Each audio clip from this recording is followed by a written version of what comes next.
What's up, sunshine? Happy Friday. We made it to the best day of the week. I'm Coy Wire with another episode of CNN 10. So fresh and so clean. What a week it has been, and we are so grateful to spend part of it with you. Now, let's get you your news. We begin in Milan, where the 2026 Winter Olympic Games opening ceremony gets underway 8 p.m. local time. Before reaching Olympic HQ, the Olympic torch was carried by Team USA's first ever honorary coach, Snoop Dogg, to nearby Monza. U.S. Vice President J.D. Vance and Secretary of State Marco Rubio also representing America at the Games, and the surrounding cities are buzzing with important preparations, including avalanche control. After days of heavy snowfall, natural snow can build up in unstable layers on a slope, and if left alone, it can release suddenly a massive avalanche. The workers seen here use smaller explosives to release the snow safely under controlled conditions. Competition is already underway, though, at the Winter Games with mixed doubles curling and women's ice hockey. I'll be headed to Italy in a few days to cover the games, and I am taking you with me, so be prepared to get your news, perhaps with a side of pasta. Pop quiz, hot shot. Which NFL stadium has a natural grass field that rolls outside for sunlight? State Farm Stadium, Caesars Superdome, AT&T Stadium, or Lucas Oil Stadium? If you said State Farm Stadium, touchdown! Home turf of the Arizona Cardinals. The Bermuda grass sits on a giant movable tray weighing about 19 million pounds. Moving it in or out takes about 45 to 70 minutes. Super Bowl 60 between the Patriots and the Seahawks is just 2 days away. And this year's matchup features a detail that may not be quite so obvious to viewers, but it'll be a big deal to a lot of the players. This year's matchup will be played on live grass, not turf. It's an issue that's long divided the league and the players, but players, they're wanting to have their health and safety in the spotlight. And our Dr. Sanjay Gupta has more on why this matters and how the NFL plans to literally level the playing field. There are 32 NFL teams and 30 stadiums around the country. Half of those stadiums play on grass and half play on turf. And this has become one of the most provocative issues in sports. 92% of these players say they prefer grass. Yeah. So as chief medical officer of the NFL, what do you do with that? I think we have to understand why is that. Number one, it's performance. They want to be able to perform. So I've got to be able to execute the movements that I need to do my job and do it well. But secondly, how does my body feel after playing on that? One of the things we're learning from the testing is turf returns energy back to your body differently than natural grass does. The data is a bit mixed on this topic. Data from the 2021-2022 seasons did find grass to result in a lower number of lower extremity injuries. However, the NFL says data from every season since then does not show a significant difference in injuries on grass versus turf. But due to different factors like different climates, different stadium designs, and even different operational needs, alternative surfaces have become increasingly necessary. It all started back in 1966, where you had the Astrodome and then AstroTurf, which at that point was basically just like carpet on top of concrete. It's changed a lot over the last several decades, but there's still a lot of concerns about injuries, about toxicity, about whether you can ever make this turf really behave like grass. It gives us that bounce back, that energy return to the body, so what they're feeling when they step underfoot. Nick Pappas is the NFL's field director, and his job is to quantify that grass feel that players want, and then try to level the playing field. So, how to do that? First step is to develop a series of standards that all fields will need to meet by 2028.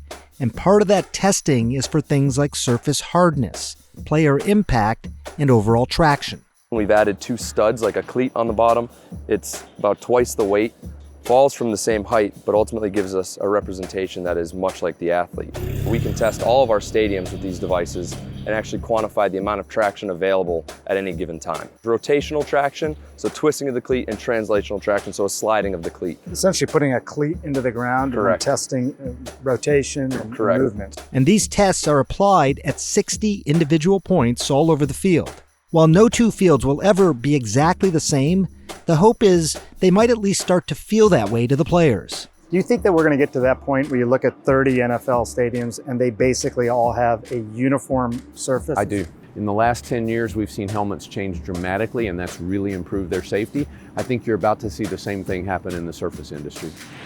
Each Friday in February, we are going to celebrate Black History Month by highlighting iconic individuals and amazing achievements that helped shape the fabric of this country. Today, we're going to talk about Baseball Hall of Famer and Civil Rights icon, Hammerin' Hank Aaron, who battled racism to become one of the greatest to ever play the game. Henry Louis Hank Aaron was born in 1934, grew up in a deeply segregated Alabama, and played briefly in the Negro Leagues before making his major league debut with the Milwaukee Braves in 1954. Hank Aaron played 23 seasons in the major leagues, setting many records that still stand to this day. Perhaps his most famous achievement came in 1974 when he broke Babe Ruth's home run record with his 715th home run, a feat that would stand for more than 3 decades. But Aaron's path to the history books was far from easy. He and his family were the target of death threats, racist hate mail, and daily taunts, an ugly reality Aaron never shied away from. Jackie Robinson broke in baseball in 1947, and people resented that very much so.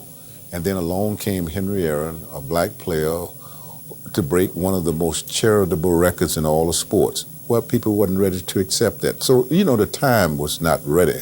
The country was not ready. So, I had to accept that. But Mr. Aaron's legacy extends far beyond the field. After retiring from the game, he went on to become an executive with the Atlanta Braves. In 1994, he founded the Chasing the Dream Foundation to help disadvantaged youth, often cited as his proudest achievement.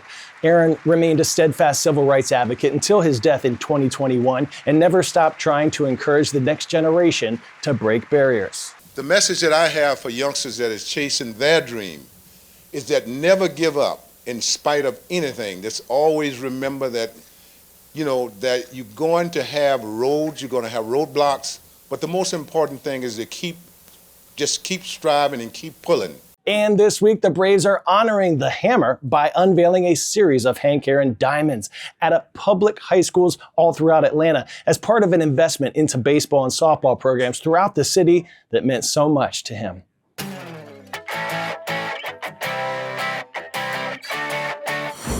Today's story getting a 10 out of 10 comes from our very own Andy Scholes at one of the most poppin' spots at the Super Bowl. What's up, Andy?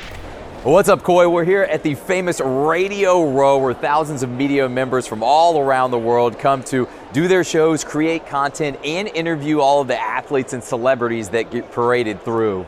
Old school players from the Himalayas, you know what I'm saying?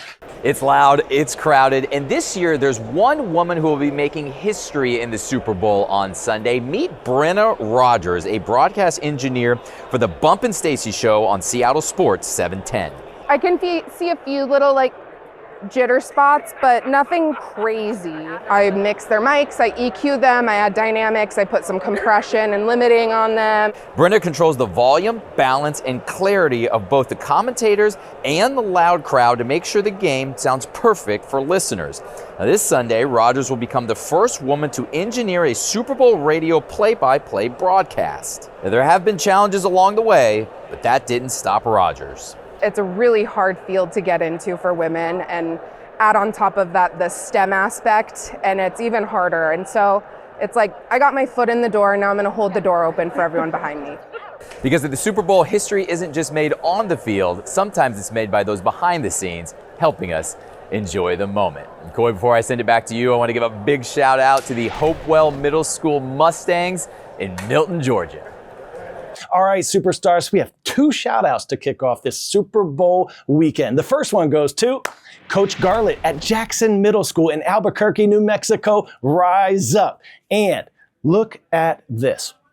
It is Mardi Gras season, and we got a piece of the party right here sent to our studio. Thank you. Shout out to Mr. Spencer at St. Paul's High School in Covington, Louisiana for this amazing king cake, and we will let you know which member of our CNN 10 team finds the lucky baby. Play that Friday music, Nadir. Go out, spread some kindness this weekend. You never know how or when or who, but you may be the light someone needs. You are more powerful than you know. Have an awesome weekend, everyone. I'm Coy Wire, and we are CNN 10.